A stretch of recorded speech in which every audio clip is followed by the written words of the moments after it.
Hello and welcome to the Balaji classes. दोस्तों, आज की वीडियो आपके लिए कुछ खास होने वाली है। उसका कारण यह है कि आज मैं आपके लिए लेकर के आया हूं टेंस। आज की इस वीडियो में हम टेंस को बिल्कुल बेसिक से लेकर के इसके अच्छे अच्छे जो ट्रांसलेशन है उसको करेंगे। जिन बच्चों ने आज तक टेंस को सही से ना समझा हो तो विश्वास मानिएगा, आज की इस पूरी वीडियो को देखने के बाद आपकी टेंस की प्रॉब्लम हमेशा के लिए दूर हो जाएगी। लेकिन आपसे बस एक रिक्वेस्ट है कि आप वीडियो को 2 बार देखिएगा, एक अभी जब आप देख रहे हैं और एक कल आप इसको रिवीजन के तौर पर देखेंगे, तो निश्चित रूप से आपकी जो प्रॉब्लम है टेंस को लेकर के वो दूर हो जाएगी। तो आइए समझते हैं टेंस को लेकर के इसकी एक एक बातों को। दोस्तों, यहाँ पर आप देख सकते हैं टेंस। तो सबसे पहले हम समझते हैं कि टेंस क्या होता है। टेंस को अगर हिंदी में कहे तो उसे बोलते हैं काल। अब काल का अर्थ यहां पर क्या निकलता है? काल का अर्थ निकलता है टाइम, यानी टाइम। अब आप समझ सकते हैं कि यहां पर काल को हम समय बोलते हैं, यानी समय। अब यहां पर टाइम और ये चीज अगर हम और देखते हैं तो टेंस के लिहाज से हम समझते हैं यहां पर कि टेंस में क्या सिर्फ टाइम ही आता है? नहीं नहीं, टेंस में समय तो सबसे इंपॉर्टेंट है, क्योंकि इसी टाइम के अकॉर्डिंग ही हम समझते हैं कि हमारा टेंस क्या है। लेकिन इसमें एक चीज और इंपॉर्टेंट आती है, वो होती है आपका वर्क। आपका जो वर्क होता है यह भी इंपॉर्टेंट रोल प्ले करता है। उसका कारण क्या है? उसका कारण यह है कि आप जानते हैं कि टेंस के 3 प्रकार होते हैं। बिल्कुल बेसिक सी बात है, सभी जानते हैं टेंस के 3 प्रकार होते हैं। वो कौन कौन से हो सकते हैं? तो आप जानते हैं कि एक टाइप होता है इसका प्रेजेंट टेंस। दूसरा एक और प्रकार है जो कि जानते हैं आप पास्ट टेंस के नाम से। तीसरा इसका एक और प्रकार है जो कि है आपका फ्यूचर टेंस। अब यहां पर आप समझ सकते हैं कि यहां पर 3 इसके प्रकार हैं। अगर इसके जो सभी बिल्कुल सीधे तौर पर अगर मैं आपको बताऊं तो इसके जो 3 प्रकारों में सभी के 4-4 प्रकार हो जाते हैं, तो कुल मिलाकर के 12 टेंस होते हैं। बेसिक रूप से 3 टेंस और इनके 3 के जो 3 टेंस के जो 4-4 पार्ट होते हैं, तो उसके मिलाकर के इतने 12 टेंस हो जाते हैं। यानी प्रेजेंट के 4 टेंस, पास्ट के 4 टेंस और फ्यूचर के 4 टेंस हो जाएंगे। ये सीधी सीधी सी बात है। लेकिन यहां पर मैं बता रहा हूं आपको कि वर्क और टाइम के अकॉर्डिंग अगर इसको यहां पर हम बांटते हैं, तो यहां पर आप देख रहे हैं टाइम के according present tense, past tense, future tense, in 3 part में हमने इसको बांट दिया है। अब यहां पर इस प्रेजेंट का मतलब ये हो गया कि जो चीज आप कर रहे हैं, जैसा कि आपको मैं बताऊं, जैसे इस समय मैं पढ़ा रहा हूं, तो जो पढ़ाने का काम कर रहा हूं मैं, तो जो चीज वर्तमान में है वो होती है प्रेजेंट। और जो हो चुकी है, यानी आप कोई काम कर चुके हैं। मान लीजिए अगर आप क्लास 10th में थे, तो जब क्लास 10th में थे तो आज आप क्लास 11th में आएंगे और जो नेक्स्ट क्लास होगी आपकी वो होगी क्लास 12th। इसका मतलब क्या हो गया कि जो पुराना समय है या बीता हुआ समय आपका पास्ट होता है। बीता समय आपका क्या होता है? बीता हुआ जो समय होता है वो होता है आपका पास्ट। जो चल रहा है, जो वर्तमान में है, जो चल रहा है या जो वर्तमान में है, वो समय आपका होता है प्रेजेंट। और जो आने वाला समय है, जैसा कि आप 12th में जब आने वाले होंगे, तो जो आने वाला समय होता है वो आने वाला समय आपका क्या होता है? फ्यूचर टेंस होता है। तो इतनी चीज आपने समझी है कि प्रेजेंट का मतलब जो वर्तमान में है, पास्ट का मतलब जो बीता हुआ समय है, और जो फ्यूचर का मतलब जो आने वाला समय है। इसके अलावा हम इसमें क्या समझेंगे कि आपका जो वर्क है, अब वर्क का मतलब क्या हो गया? वर्क का मतलब सीधे सीधे यहां पर क्या है? वर्क का मतलब सीधे सीधे वर्ब से है। वर्क का मतलब क्या होगा? सीधे सीधे वर्ब है। अब वर्ब की जो कैटेगरी है, आप जानते हैं वर्ब की 3 कैटेगरी होती है। यहां पर इसको एक बार इरेज करके साफ साफ लिखते हैं। जैसा कि मैंने आपको बताया कि यहां पर क्या है? वर्क का मतलब क्या हो गया? सीधे सीधे इसका संबंध हो गया वर्ब से। सीधे सीधे संबंध हो गया वर्ब से। और वर्ब को आप जानते हैं कि वर्ब की 3 कैटेगरी होती है। पहली category first form of verb, दूसरी category second form of verb, और तीसरी category third form of verb. अब आप जैसे समझते हैं कि जैसे फर्स्ट कैटेगरी का मतलब अगर मैंने बताया गो, तो सेकंड फॉर्म उसकी हो जाएगी वेंट और तीसरी फॉर्म हो जाएगी गॉन। तो इस तरीके से हमने क्या समझा? हमने 2 कैटेगरी में बांटा टेंस को। एक तो काल यानी समय के लिहाज से, दूसरा वर्क किस तरीके से? वर्क जो वर्ब है उसके नेचर के अकॉर्डिंग। अब इसको हम और डिटेल में समझते हैं। आई होप आपको इतनी बात को समझ में आई होगा कि टेंस 3 प्रकार के होते हैं, टाइम के अकॉर्डिंग, प्रेजेंट, पास्ट, फ्यूचर। और टेंस का जो वर्क है इसको हम बेसिकली वर्ब के तौर पर देखते हैं। और वर्ब के 3 category, first second third form of verb, first go, second went और थर्ड गॉन। आई होप आपको इतनी बात आपको समझ आई होगी। अब हम आगे इसको डिटेल से देखते हैं। जैसा कि मैंने आपको बताया कि वर्ब की यहां पर हमने 3 कैटेगरी निकाली है, लेकिन हर एक टेंस की इसके जो फंडामेंटल है, इस फंडामेंटल है इसकी जो बेसिक बात है वो ये बात है कि यहां पर हम टेंस की जो कैटेगरी है उसमें हम देखते हैं कि हर एक टेंस में इसकी अपनी कुछ फॉर्म्स होती हैं। जैसे पहली हो जाएगी इनडेफिनिट, जैसा कि अभी मैंने आपको बताया कि हर एक टेंस की 4 कैटेगरी होती है, तो एक इसकी जो कैटेगरी हो जाएगी इनडेफिनिट। इसके बाद एक कैटेगरी हो जाएगी आपकी कॉन्टिन्यूअस। तीसरी कैटेगरी हो जाएगी परफेक्ट, तीसरी कैटेगरी हो जाएगी आपकी परफेक्ट। यहां पर तीसरी कैटेगरी हो जाएगी PERFECT, परफेक्ट। और चौथी कैटेगरी हो जाएगी वो हो जाएगी परफेक्ट कॉन्टिन्यूअस। बस इतनी सी बात समझ लीजिए, और इतनी बात समझने के बाद आपको निश्चित तौर पर टेंस की जो कैटेगरी है, किस हिसाब से इसको कैटेगराइज किया गया है, ये बात निश्चित तौर पर आपको समझ में आने वाली है। तो यहां पर हम देखते हैं कि यहां पर मैंने आपको बताया कि इसकी 4 कैटेगरी होती है, पहली, दूसरी, तीसरी और चौथी। अब ये 4 कैटेगरी कौन कौन सी है समझते हैं इसको। यहां पर इनडेफिनिट का मतलब क्या हो गया, सबसे पहले अगर इसको हम तोड़ते हैं, इसको हम तोड़ के देखते हैं तो ये हो जाता है डेफिनिट। डेफिनिट यानी निश्चित। आप कहते नहीं कि मैं डेफिनेटली ये काम करूंगा, डेफिनेटली मैं ऐसा कर लूंगा, तो इस लिहाज से क्या हो जाएगा कि डेफिनेट का मतलब क्या हो गया, निश्चित। लेकिन अगर यहां पर आप देखें इसके आगे लगा हुआ है इनडेफिनिट, यानी इन लगा दिया तो उसके बाद डेफिनेट तो हो गया इनडेफिनिट। डेफिनेट का मतलब निश्चित, तो इनडेफिनिट का मतलब हो गया अनिश्चित। अनिश्चित। अब यहां पर इस अनिश्चित का क्या मतलब है, इसका मतलब हम समझते हैं। यहां पर मैंने आपको बताया कि इनडेफिनिट का मतलब अनिश्चित। जैसे हम एक एग्जांपल का तौर पर अगर इसको लेते हैं, तो एग्जांपल अगर दिया हुआ है कि I go to school, I go to school, इसका मतलब मैं स्कूल जाता हूं। आई गो टू स्कूल का मतलब क्या हो गया, मैं स्कूल जाता हूं। यहां पर आपको किस चीज की निश्चितता दिख रही है, यानी निश्चितता तो कुछ है ही नहीं, अनिश्चित कैसे है अनिश्चित। अनिश्चित का मतलब हो गया कि मैं स्कूल जाता हूं, कब जाता हूं, कब से जा रहा हूं या कब तक जाऊंगा, ऐसी कोई भी इसमें जानकारी नहीं है। इसका मतलब क्या हो गया कि ये अनिश्चित है, यानी इनडेफिनिट टेंस है। तो यहां पर अगर हम इसको देखते हैं, इनडेफिनिट का मतलब अनिश्चित, किस प्रकार से, क्योंकि इसकी कोई जानकारी नहीं कि कब है, कब तक है, कब तक रहेगा, यानी कब स्कूल गया था, कब जा रहा है, कब तक जाएगा।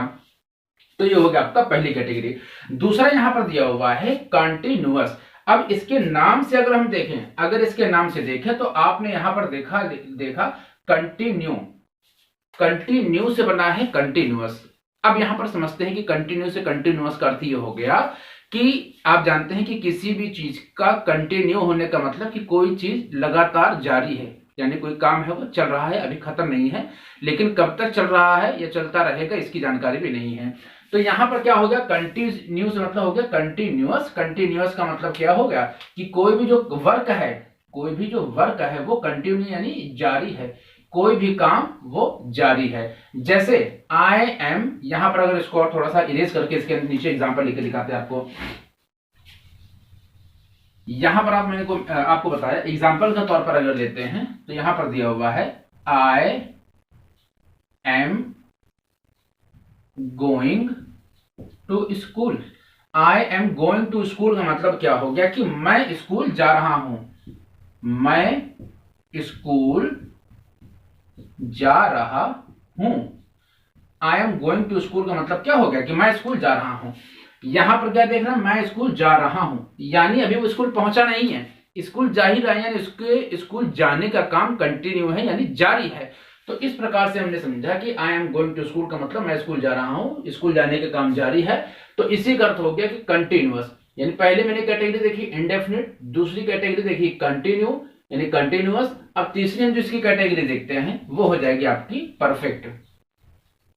परफेक्ट, अब परफेक्ट का मतलब ये हो गया कि जो भी काम है वो परफेक्टली पूरा हो चुका है। परफेक्टली का मतलब परफेक्ट जिसके टेंस है का नाम है, और इसी से समझते हैं कि परफेक्टली ये कंप्लीट हो चुका है। परफेक्टली कंप्लीट होने का मतलब क्या हो गया कि चुका है, जो काम था आपका वो हो चुका है। अब मतलब क्या, इस पहली चीज तो यहां पर आप देख रहे हैं मैंने लिखा है चुका है, इसका मतलब हो गया कि जो भी परफेक्ट टेंस है उसमें लास्ट में हिंदी के तौर पर अगर इसको देखेंगे तो चुका शब्द जरूर आएगा। चुका का मतलब या तो चुका होगा और या तो मैंने कहा है कि लिया, लिया है या लिया था या लिए होंगे। मतलब यहां पर चुका है, चुकी है, चुके हैं, मतलब मैं स्कूल जा चुका हूं, मैं स्कूल जा चुका हूं, मैं स्कूल गया हूं। इस प्रकार से स्कूल जाने का काम कंप्लीट हो रहा है कि मैं स्कूल जा चुका हूं।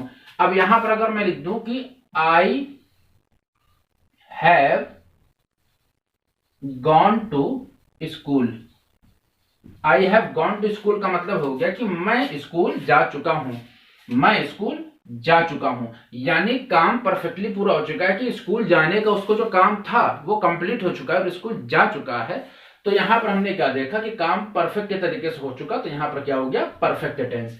इसके अलावा जो चौथा जो है वो आपका कौन सा है, वो है आपका परफेक्ट कॉन्टिन्यूअस। अब यहां पर इस कैटेगरी के अंतर्गत हम क्या देखते हैं, इसके अंतर्गत हम देखते हैं कि यहां पर क्या दिखा रहा है, परफेक्ट भी, यानी काम परफेक्टली पूरा होना चाहिए। दूसरी चीज, अगर परफेक्टली पूरा होना चाहिए तो यहां पर दिया हुआ है कंटिन्यूअस, यानी काम कंटिन्यू भी है।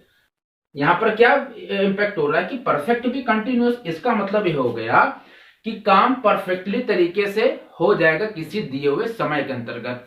यानी अगर मैं यहां पर आपको बताता हूं तो यहां पर क्या हो गया, एग्जाम्पल अगर इसके नीचे देख लेते हैं, यहां पर एग्जाम्पल अगर इसका हम देख लेते हैं तो यहां पर क्या दिया हुआ है, I have been going to school for an hour, यानी मैं 1 घंटे से स्कूल जा रहा हूं। मतलब क्या, अभी यहां पर हमने देखा कि ये जो फॉर है और इसके अलावा सिंस लगाते हैं, ये जब समझाएंगे तब बताएंगे, यानी जब टेंस कराएंगे उसको और एक्सप्लेन करेंगे तब बताएंगे। यहां पर क्या दिया हुआ है, आपका समय दिया हुआ है और आई एन जी की फॉर्म, यानी गोइंग, गोइंग यानी काम कंटिन्यू है। यानी इसको पहचानने का तरीका है कि समय भी होगा, काम जारी भी होगा। तो इस तरीके से ये परफेक्ट और कंटिन्यूअस हो जाता है। अब यहां पर आपने समझा कि इसकी 4 कैटेगरी है। सबसे पहले तो टाइम की हमने कैटेगरी को देखा, टाइम की कैटेगरी है प्रेजेंट, पास्ट, फ्यूचर। और वर्क की कैटेगरी क्या है, वर्क की कैटेगरी हो जाएगी, वो हो जाएगी यानी ये काम करने का तरीका क्या है।